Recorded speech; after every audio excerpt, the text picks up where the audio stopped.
My friends, take a good look at this board, because what I'm going to show you today will blow the minds of anyone who still thinks things in Brazil happen by chance. What you saw this week wasn't just another routine operation by the federal police carrying out warrants, it was an act of pure panic. It was the desperate reaction of a system that realized its web of protection has just become radioactive.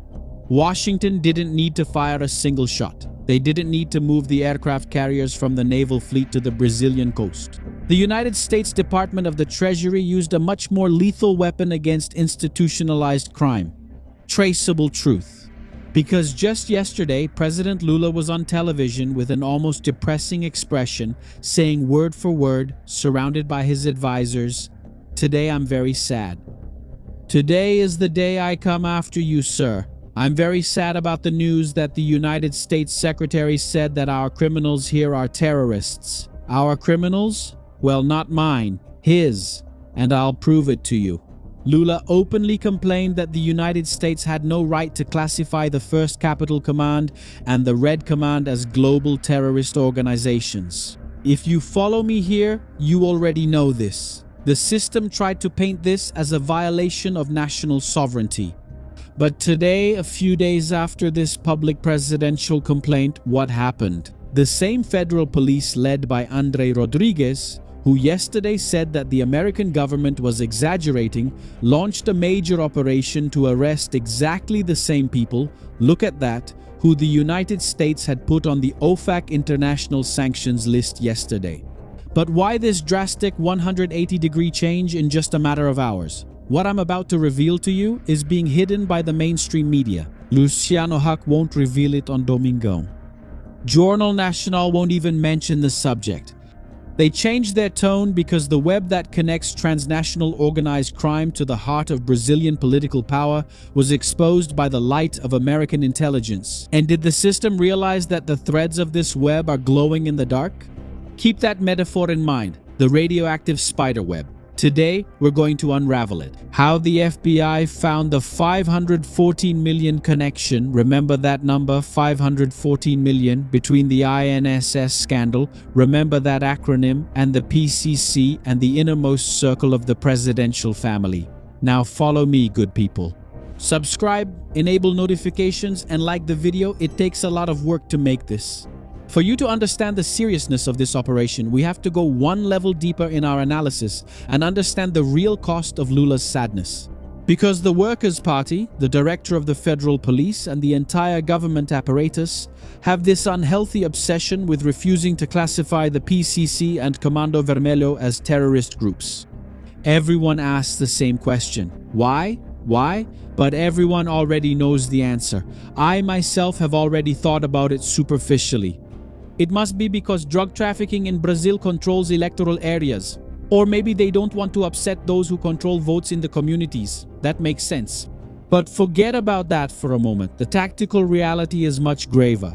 And pay attention to this. If the PCC is treated only as an ordinary criminal gang involved in cargo theft and local drug trafficking, the criminal investigation gets completely stuck in the bureaucracy of the Brazilian system.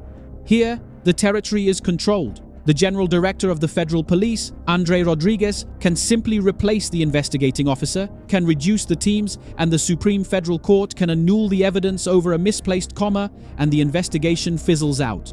We discussed this briefly in yesterday's video, but the exact moment the United States stamped it and said this is transnational terrorism, jurisdiction shifted.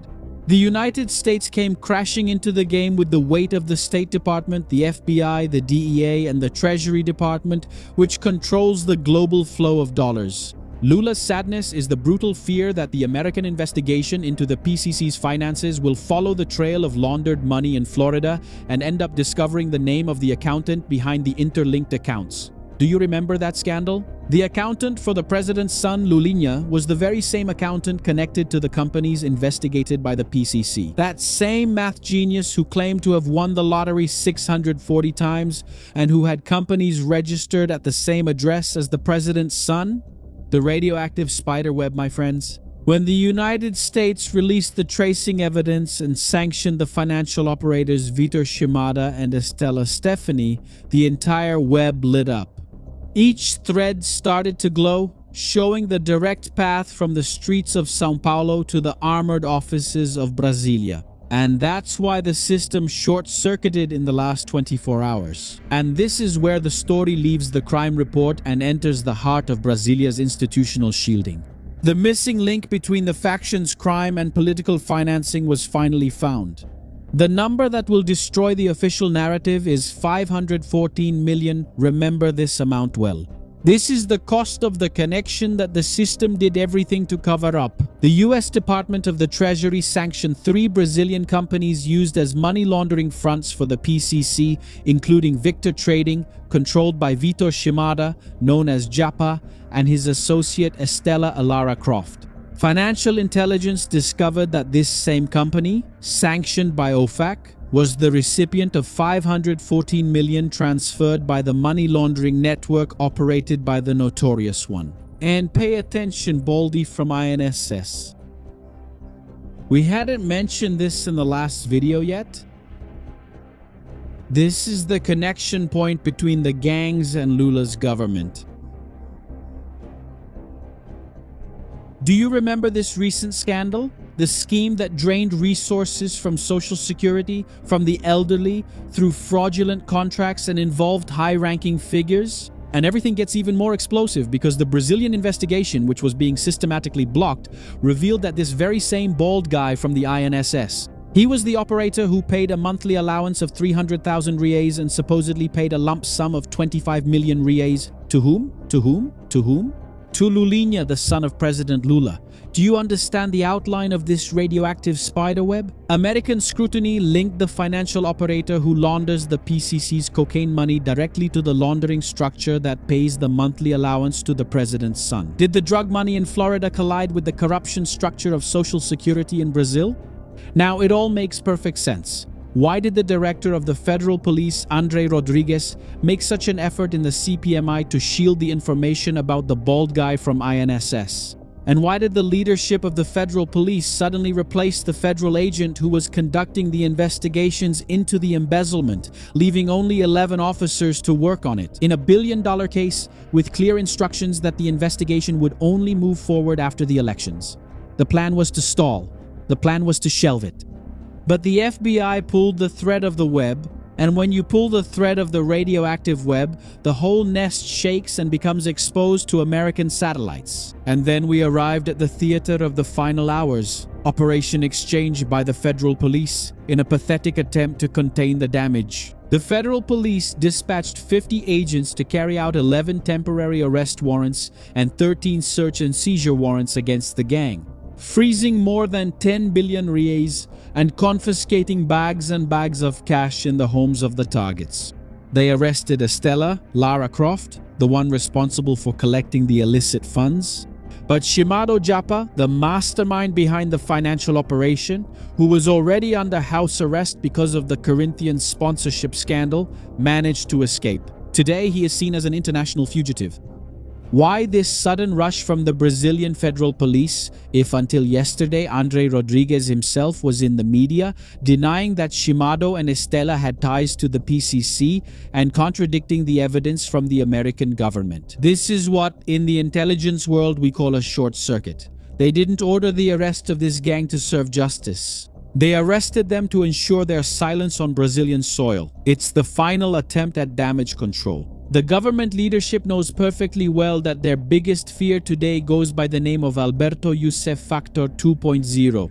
Back at the beginning of Lava Jato, everything fell apart when the money changer Alberto Youssef was arrested and started informing on who he was sending the dirty dollars to, exposing the PT leadership. The leadership in Brasilia looked at Shimada and saw the new Youssef. But Shimada has an aggravating factor. He's in the sights of the United States. The fear of André Rodrigues from the Ministry of Justice and the Presidential Palace. It's that Shimada, realizing that his financial life in the world is over because of OFAC sanctions, might manage to escape to the United States and sits in front of an American prosecutor in Miami to make a plea bargain deal. What if this PCC money dealer talks to the FBI and DEA, revealing which politicians he was delivering the bags of money to? And if the PCC scheme got mixed up with the 514 million from the Social Security scandal and the president's son, will the Brazilian government collapse? Will the election end today? Brasilia falls before the international community. The Brazilian Federal Police rushed to arrest these people and keep them in custody in Brazil, precisely to try to destroy the narrative evidence, to silence the operatives and cover up the case in the local courts before the Americans get them first.